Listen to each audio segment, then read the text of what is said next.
بسم اللہ الرحمن الرحیم۔ السلام علیکم ناظرین، علاقائی خبروں کے ساتھ میں ہوں علی حسن صابری اور آپ دیکھ رہے ہیں نوائی نیشن۔ رخ کرتے ہیں تاندلیانوالہ کا، جہاں 403 گاہوے کے میلہ بابا ستار شاہ کے موقع پر ہونے والے فٹ بال ٹورنامنٹ کے دلچسپ مقابلے اختتام پذیر ہو گئے۔ اس پر رپورٹ کر رہے ہیں محمد نعیم۔ جی بالکل، 403 گاہوے کے معروف صوفی بزرگ بابا ستار شاہ کے میلہ کے موقع پر ولیج سسٹم فٹ بال ٹورنامنٹ کا انعقاد کیا گیا۔ ٹورنامنٹ میں علاقہ کی بہترین ٹیموں نے حصہ لیا۔ ٹورنامنٹ کا فائنل میزبان ٹیم 403 گاہوے اور 598 گاہوے کے فٹ بال ٹیموں کے مابین کھیلا گیا۔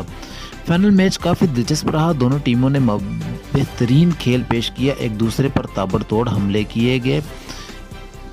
مقررہ وقت میں کوئی بھی ٹیم گول کرنے میں کامیاب نہ ہوئی، جس پر ٹورنامنٹ انتظامیہ نے متفقہ طور پر مہمان ٹیم کو فاتحہ قرار دیتے ہوئے اعلیٰ مثال قائم کی۔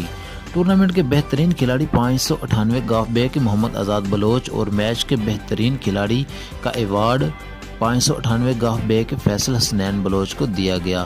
آخر میں فائنل میچ کے مہمان خصوصی ملک محمد فاروق امان، ملک اویس امان اور مہر عمر حیات اٹھوال نے ٹیموں میں انعامات تقسیم کیے گئے۔